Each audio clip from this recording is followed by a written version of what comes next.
Hello and welcome to the Extremis Publishing podcast. I'm Tom Christie, and it's a great pleasure for me to greet our old friend Dr Colin M. Barron, who is joining us today for a discussion about his 5 favourite TV series. Colin is the author of many books, including several for Extremis Publishing, which include The Craft of Public Speaking, Travels in Time, Dying Harder, and Planes on Film. And more recently, he's been known for his very successful series of novels, starting with Operation Archer. So it's a great pleasure to welcome him back today to talk about the 5 TV series that have meant most to him. Thank you, Tom. I've thought long and hard about what TV series to include in this podcast. For example, I was originally going to include Doctor Who, but eventually discounted the idea for the simple reason that the last new Doctor Who story I enjoyed watching was transmitted in 2010. So I have chosen 5 TV series which I consider inspirational. I've watched them all many times and have them on DVD or Blu-ray. I've also read a lot about each series. And the first series I would like to talk about is Captain Scarlet and the Mysterons, which was first broadcast in 1967. This was produced by Gerry Anderson, who's best known for Thunderbirds, but was involved in the production of TV science fiction for about 50 years. Back in the mid-50s, Gerry wanted to be a serious filmmaker, but the only work he was offered was cheap puppet series for TV. And the first 2 he made were The Adventures of Twizzle and Torchy the Battery Boy.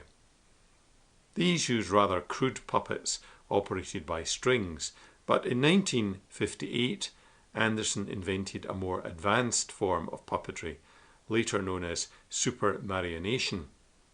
Instead of strings, the puppets used very fine tungsten wires, which unfortunately were still noticeable. As a result, Anderson proposed that TV cameras should scan horizontally rather than vertically, as the wires would then be less apparent.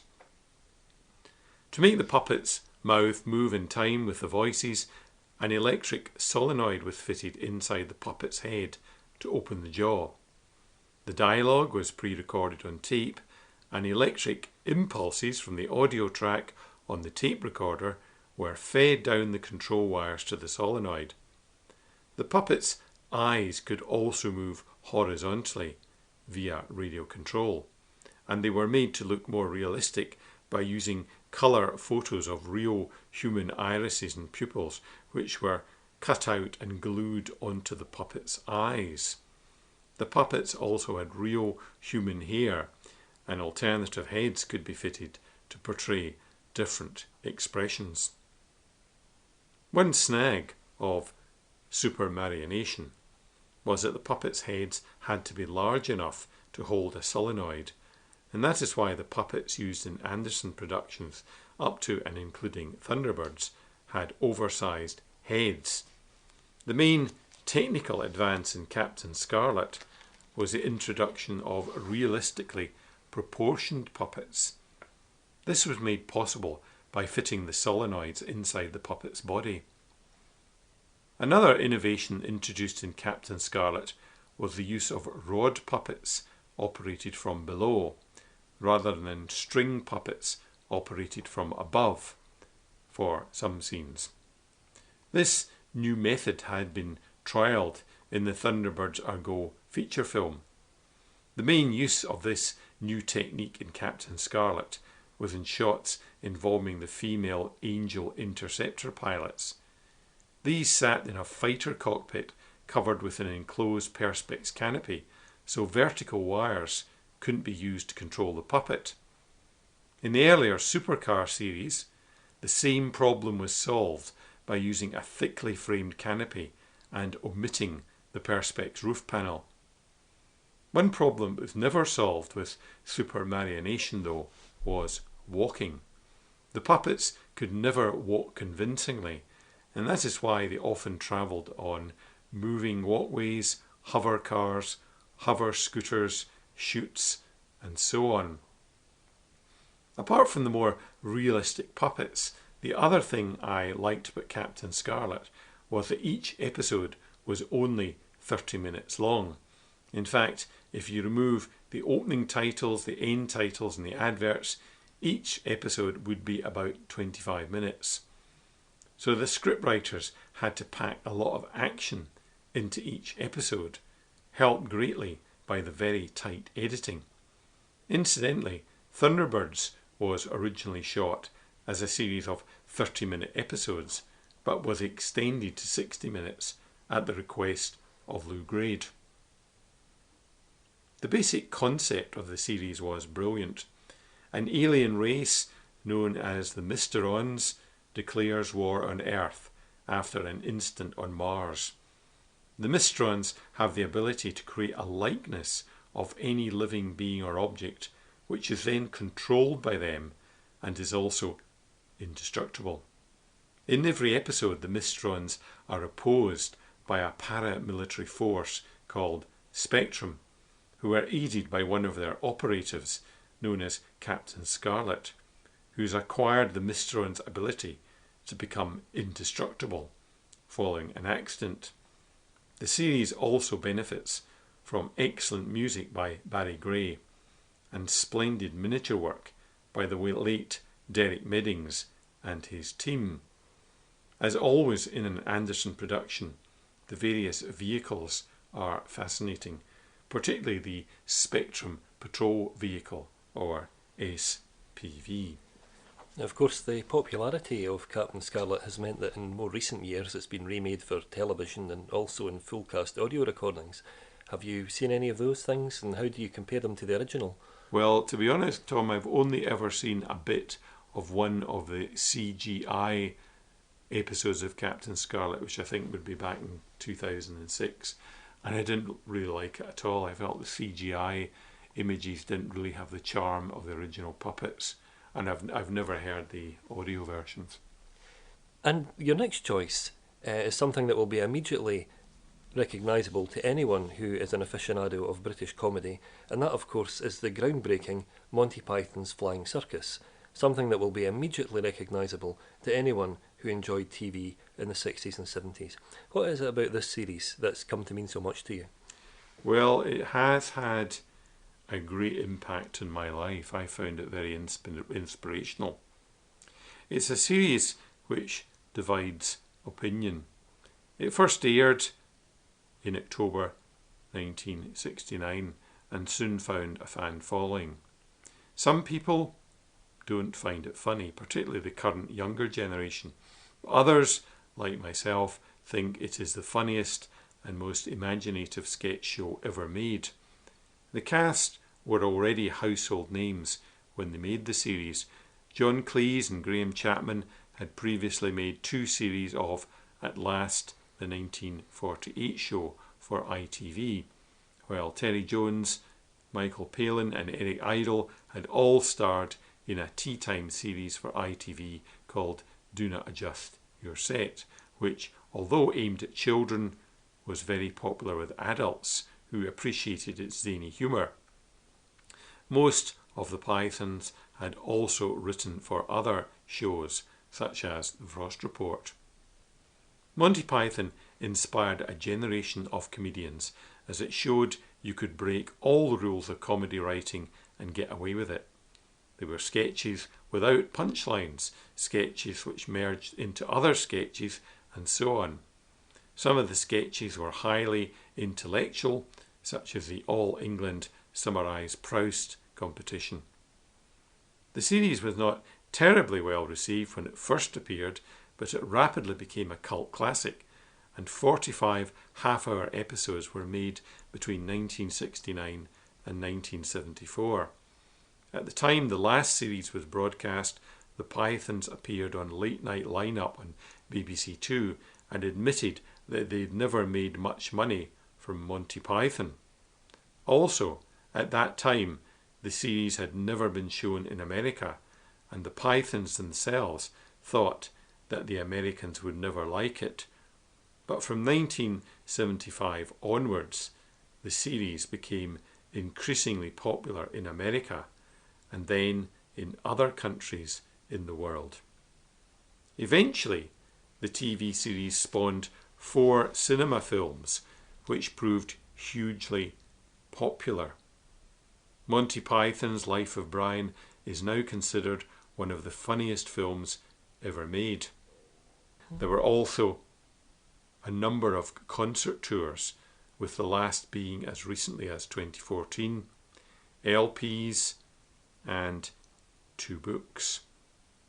After Python finished, Eric Idle made a low-budget TV series for BBC Two called Rutland Weekend Television, which led to All You Need Is Cash, a spoof documentary about a group called the Ruttles, based on the Beatles story. The Ruttles, led by the late musician Neil Innes, subsequently made 3 albums and actually did concert tours until fairly recently. There are even still Ruttles tribute bands, which seems bizarre because the Ruttles themselves were a parody of the Beatles.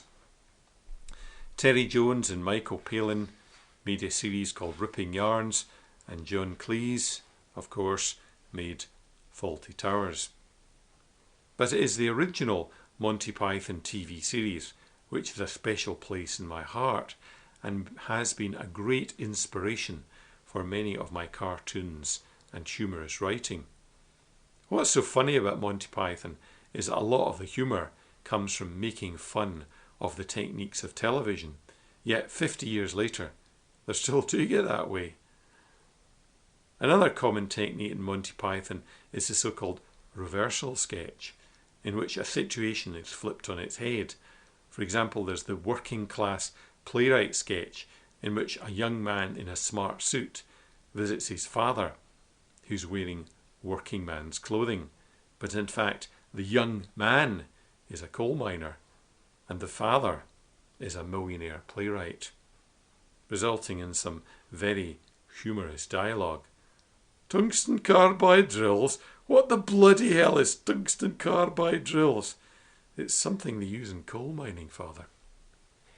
Well, it's difficult to overstate the impact that Monty Python's Flying Circus has had on British comedy, and indeed on TV comedy generally. And it's interesting to look back and see how people like Morecambe and Wise, for instance, were totally nonplussed by the success of Monty Python because it was just so different from the comedy that had preceded it on British television. What is it you think is the the quintessential aspect of the Monty Python comedy, the surrealism that came to really take hold in British pop culture from then on?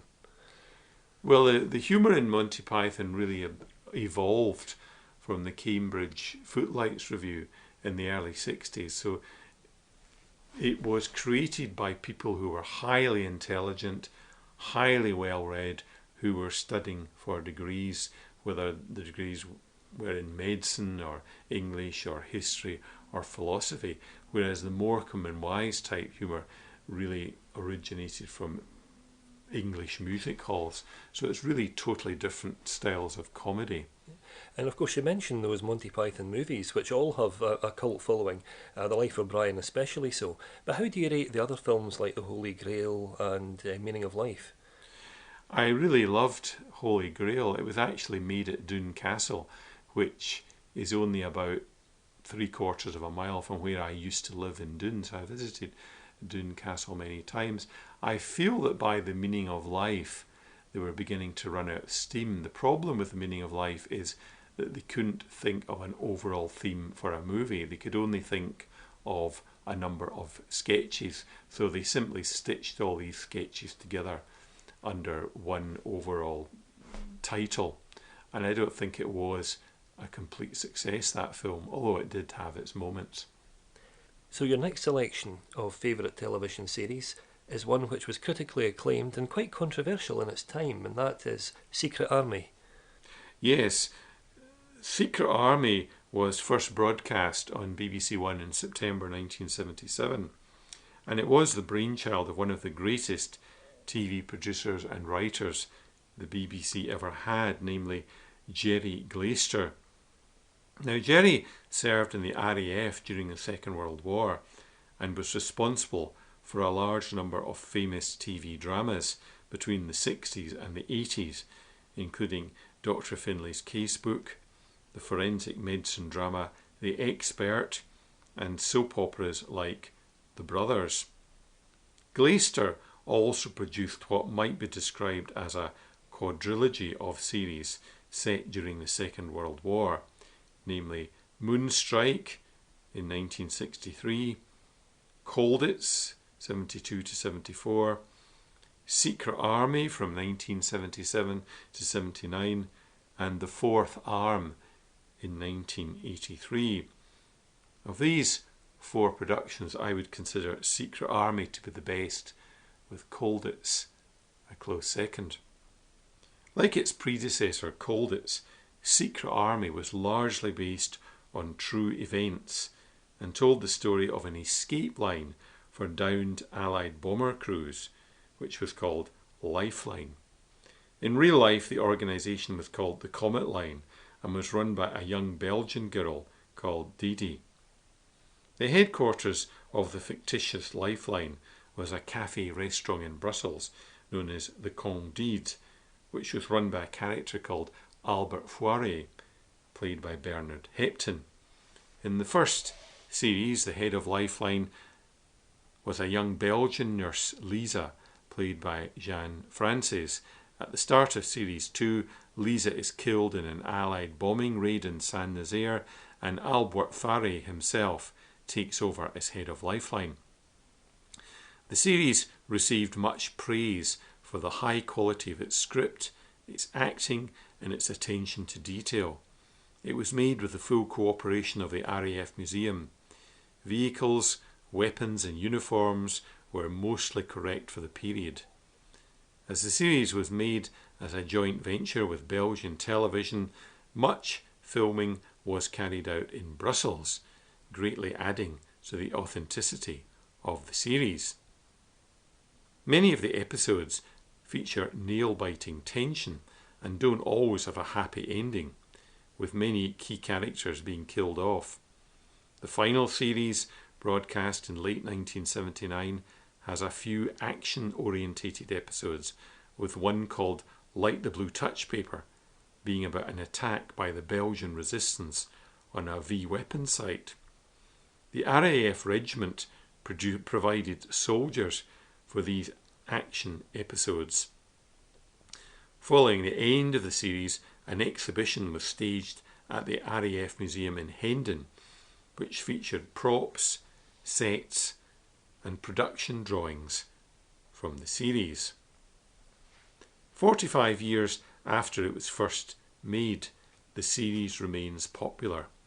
It's available as a DVD box set.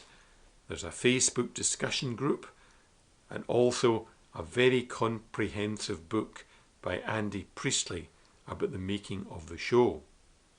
3 series were made, with the last episode set in May 1945, just after VE Day. However, one more episode called What Did You Do in the War, Daddy?, set in 1969, was made, but never broadcast. Various reasons have been put forward for this, including the old age makeup not being realistic enough, the scripts being poor, and also that the whole episode was very anti-communist, something that upset the bigwigs at the BBC. This final episode has never been released on DVD, but has appeared on YouTube more than once and been taken down almost immediately. However, at the time of recording this podcast, it is on Dailymotion, so if you want to see it, I suggest you go there.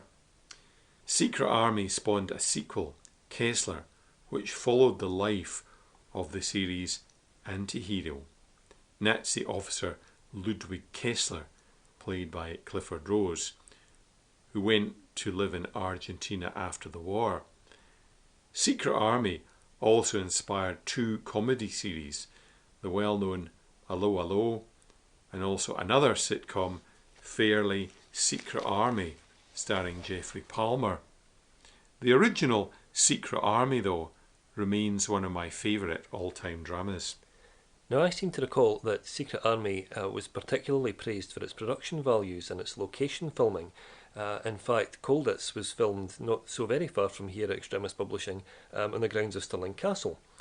Would you like to say something about the way that Secret Army was so well ahead of its time when it came to those very fine details? Yeah, there was a great attention to detail in the series, particularly with military vehicles, with a lot of very large budget films, even made in the 60s and 70s, would often use American trucks and tanks with German crosses stuck on them to represent Nazi vehicles, and this was done purely to save money. But most of the German vehicles that were used in Secret Army were correct for the period. The uniforms were also very authentic, and the events that happened were also true to historical fact. Well, the next item on your list is a series that I'm sure will be immediately recognisable to many people who enjoyed thriller and action TV in the late 70s, and that is The Professionals. Yes, the fourth of my 5 favourite TV shows is the well-known drama The Professionals, which was broadcast on ITV between 1977 and 1983 and made household names out of its stars, Martin Shaw and Lewis Collins. The Professionals was the creation of writer Brian Clemens, who's probably one of the greatest British TV and screen writers. Clemens originally worked for the Danziger brothers in the late 50s and early 60s, writing scripts for low-budget cinema productions. In the 60s, Clemens wrote a large number of episodes for various TV series, but he's best remembered for his involvement in 4 series, namely The Avengers, The New Avengers, Thriller, and The Professionals. In 1977, Clemens started work on a series that was originally known as the A Squad and dealt with an organisation called Criminal Investigation 5, or CI5 for short. The show was originally said to have been inspired by Starsky and Hutch, a popular American cop show starring David Soul and Paul Michael Glaser. In my opinion, though, The Professionals was far superior to Starsky and Hutch and was probably Brian Clemens' best show. The 2 lead characters were Ray Doyle, an ex-policeman, and William Arthur Philip Bodie, referred to simply as Bodie in the series, who was a former British Army paratrooper. Veteran Scottish actor Gordon Jackson played their boss George Cowley. Originally, Doyle was to be played by John Finch and Bodie by Anthony Andrews. However, John Finch turned down the role, saying he could never play a policeman. He was replaced by Martin Shaw, and Anthony Andrews was replaced by Lewis Collins after just 1 week's filming. Although Anthony Andrews was a fine actor, Brian Clemens felt he was too similar in both appearance and acting style to Martin Shaw. Clemens felt that Bodie needed to be played by someone who was totally different to Martin Shaw and possibly didn't get on with him. He remembered Lewis Collins, who'd played opposite Martin Shaw in a New Avengers episode called Obsession. The 2 had not got on well during the filming of that episode, and Clemens thought he was ideal for the part, as the 2 of them would be like nitro and glycerin. 57 episodes of the series were made over 4 years, and it was a huge hit around the world. One thing that made it so good was that it was made entirely on 16mm colour film and shot on location. Even car scenes, which would have been done in the studio in most productions of that era, were achieved by fixing a camera to the car. Most interiors were shot on location rather than using studio sets. This gave the production a very gritty and realistic feel. The scripts were excellent and hold up very well today. The stunt work was up to cinema standard, and the production also benefited from excellent theme and incidental music by Laurie Johnson. Some of the stories stand out as masterpieces. Close Quarters, written by Brian Clemens, has many similarities with Die Hard, as it involves an injured Bodhi taking on a gang of German terrorists single-handed. Blind Run is almost one continuous action sequence, and Hunter Hunted features the first screen depiction of a gun with a red laser light sighting system. After filming of The Professionals ended in 1981, Lewis Collins made the film Who Dares Wins about the SAS. This proved to be the zenith of his career. By the early 2000s, he was running a computer company in California and had largely retired from acting.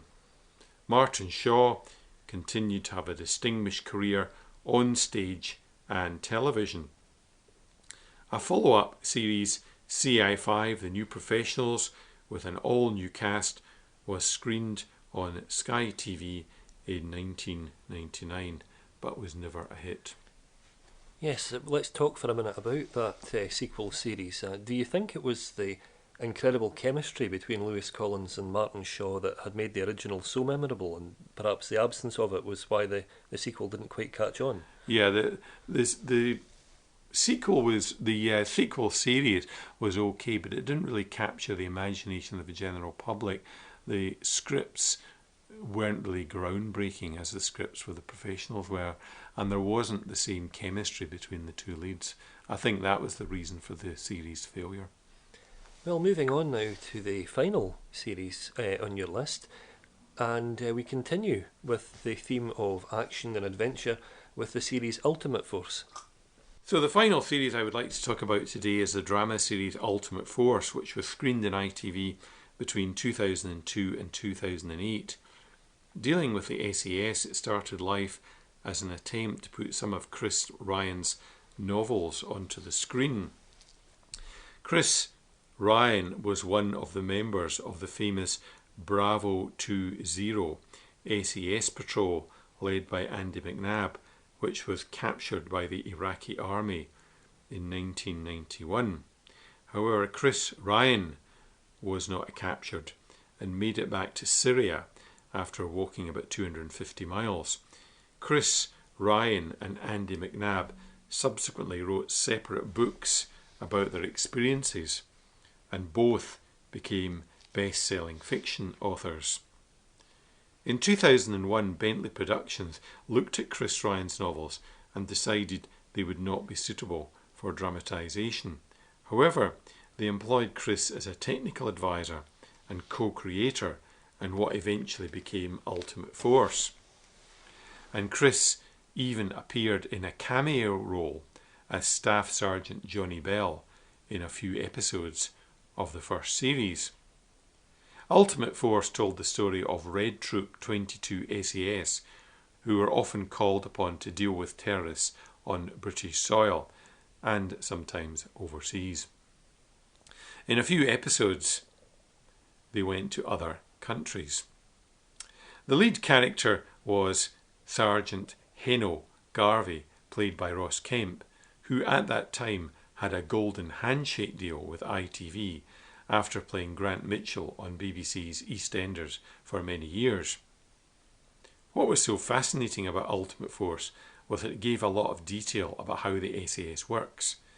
A couple of episodes deal with what is known as selection, the basic SAS survival training in the Brecon Beacons, which many recruits fail.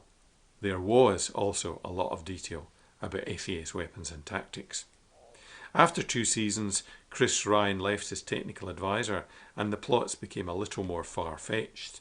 For example, there was one episode, Deadlier Than the Male, in which the SAS accept a female recruit, Trooper Becca Gallagher, played by Heather Peace. In reality, the SAS has never employed female soldiers, although this rule may change in the future. All the same, the series remained highly enjoyable to the very end, with good scripts, stunning action sequences, and good casting. It was taken off the air in 2008 because of poor ratings, but still has a fan following and was sold to 120 countries. It makes an interesting comparison with the Sky TV series Strike Back, which was based on a Chris Ryan book. The first 3 episodes of this Sky TV series featured Richard Armitage as John Porter, an SAS soldier, and were pretty good. Incidentally, Armitage also appeared in a few episodes of Ultimate Force as an SAS captain. However, once Richard Armitage left the series, it went downhill. Although it had a much larger budget than Ultimate Force, with a lot of overseas filming, it had overcomplicated plots which were very hard to follow. So I would consider Ultimate Force to be far superior. Well, Colin, your selection of different TV series spans a number of different eras and different genres, but the one thing that seems to connect them all is a kind of groundbreaking innovation and a willingness to stretch the possibilities of what television is capable of. Given that that's the case, how do you think modern TV compares to these classic series? And do you think that there's a chance that there's still a golden age of TV still to come? I think there are still some excellent TV series around. I mean, I watch a lot of television with my wife, and I find it's a bit 50-50. I think about half of all TV productions that are made today are very good, but the other half suffer from a number of problems, such as overcomplicated plots. I think that's a problem with a lot of TV series now. The plots are simply overcomplicated and very hard to follow. Also, I think there are a few series that are ruined by excessive political correctness. Well, Colin, thank you so much for having taken the time today to share with us some of your TV memories and to discuss the TV shows that have meant the most to you over the last few years. Thank you very much, Tom.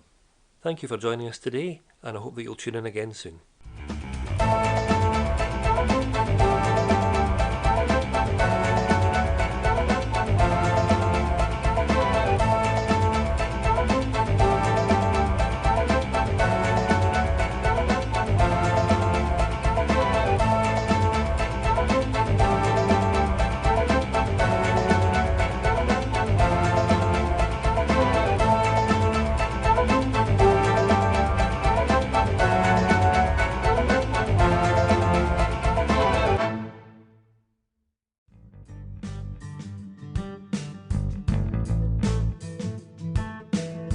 If you would like to find out more about advertising on the Extremist Publishing podcast, please visit their website at www.extremistpublishing.com for details.